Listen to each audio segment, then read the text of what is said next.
The way you want to live your life is mastered by your own self. Okay, so now that I've established to my satisfaction that I understand how the artificial intelligence algorithms are working and what their purpose is online and in general, which is to keep us glued to it, to get us to consume and purchase, and that we basically, our job is to use it to create playlists that support our health, wellness, and fitness, and just overall contributing to a better quality of life. And in doing that, that is only one part of the process, because knowing that information and knowing that that's what the purpose of the artificial intelligence is to simply reinforce your interest, what it calculates and understands to be your interest, what's called an interest graph, because it's going to continue to feed and reinforce that which you spend more time consuming.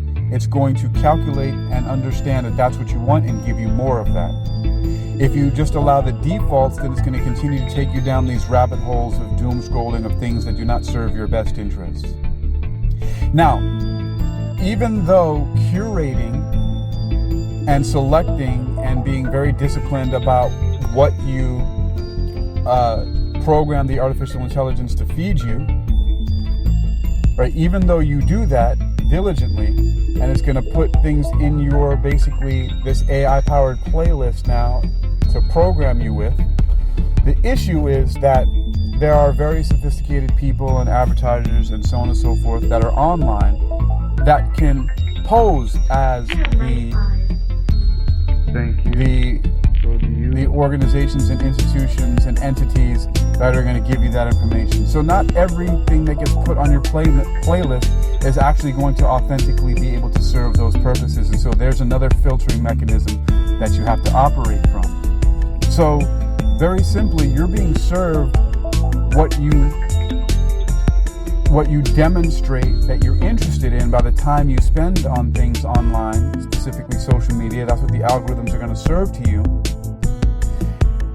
But it's going to serve that stuff to you, and if some creator is able to manipulate their content tags and everything that goes along with it, their identifiers, to be presented as such, and that comes to you, and it may not be serving exactly that, or it might be some shell of it, then you're going to get that too, and then so it's up to you from there to further refine your playlist. So it still takes a lot of discipline, just like the same thing IRL in real life, which is just basically saying offline.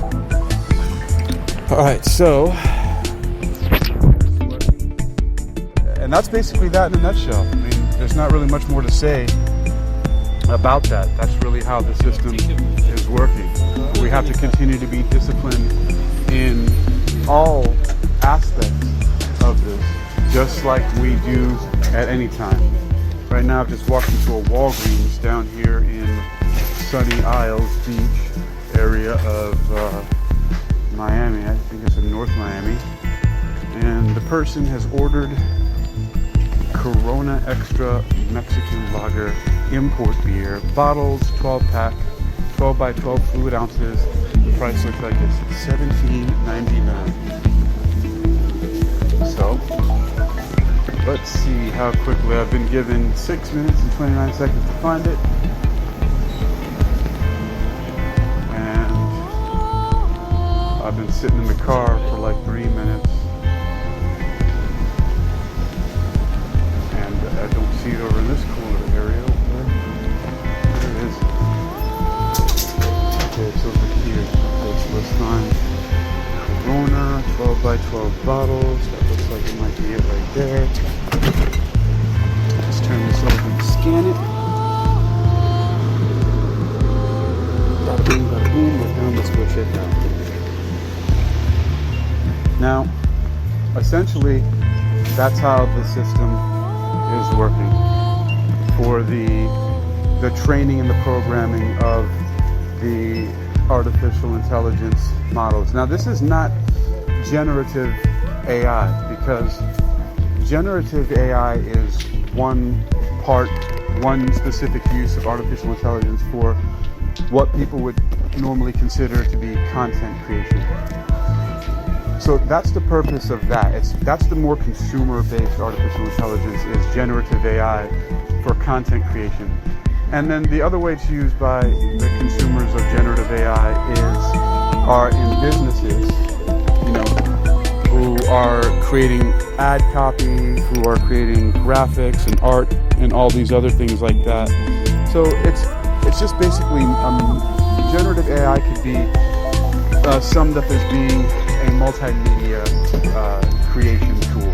That's really what it is. So written, so text, audio, and video. So that's the purpose of that. And then, of course, it can generate code and things like that, but it all falls under the same category of basically creating multimedia. That's a generative AI. Now, there are large language models that are built and trained, and natural language processing. And these components together, right, are really the essential building blocks of what artificial intelligence is composed of, and the ones that you don't normally understand that you're using, but are deployed online, specifically in social media and what people are calling algorithms, right? If this, then that. Now, the purpose of this is to keep all users of social media on those specific platforms for as long as possible. And this is what people have popularly called doom scrolling. Now, the main purpose of all of that is nothing nefarious, like people make up all these conspiracy theories about it, but the main purpose is the same purpose as it's always been: to get consumers to purchase and consume products and services that are being sold through the various advertisers who buy space on the platform. That's it. It's not evil. That's just life. That's business. Mercantilism has been around for forever. Ever since human beings have been around, we've been trading and selling and buying things. So that's the purpose. And again, the hacking into this system is a lot more simple than people think. People get all caught up in artificial intelligence and how the technology might be complex, but it actually now, when you know how to use it, is to reduce it to basically an overpowered playlist creator. Because social media is no longer running on a popularity graph and feeding you like who you're following and how many followers you have and all that. It's running on an interest graph. So you're basically training it to feed you more and more content based on what you're interested in. And it calculates what you're interested in and begins to understand the programming. We're talking about bots, right? Based on how much time you're spending on different pieces of content that have different elements in them. So if your content has a man speaking about marketing and marketing strategies, and you spend a lot of time on that, you're going to get fed more of those things. If your content shows you focusing on martial arts, mixed martial arts, and men fighting or women fighting, it's going to feed you more of that. And on and on and on. It continues to feed you the things that this is a Instacart order. So it's going to continue to feed you the things that you are interested in. And the hack to that is, one, by continuing to focus on the things that you want to and spending time on that media. And the more you do that, then the more you're going to be fed that. Now, that's the first part of the hack, right? But the second part is that, of course, there are many creators and producers that can masquerade as the purveyors and producers and creators of the things that you would like to be fed to you in your interest graph. And they might not always be that. So again, you have to be very, very intentional about how you are selecting even those things that are then presented to you post-training of the artificial intelligence model to feed you on your interest graph.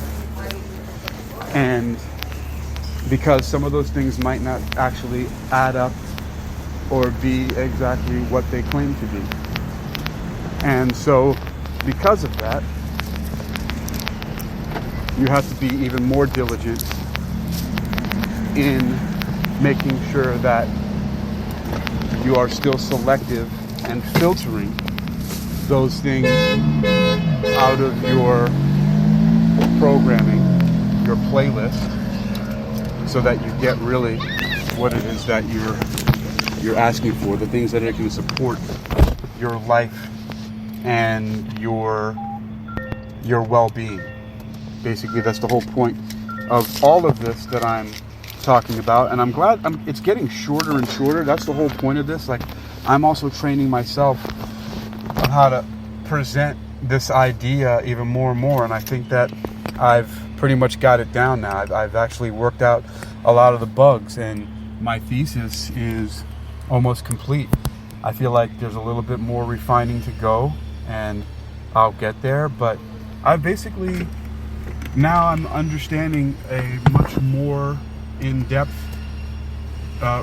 reasoning about how all this works. And so far, it is the training of the model to program it to feed you your interest.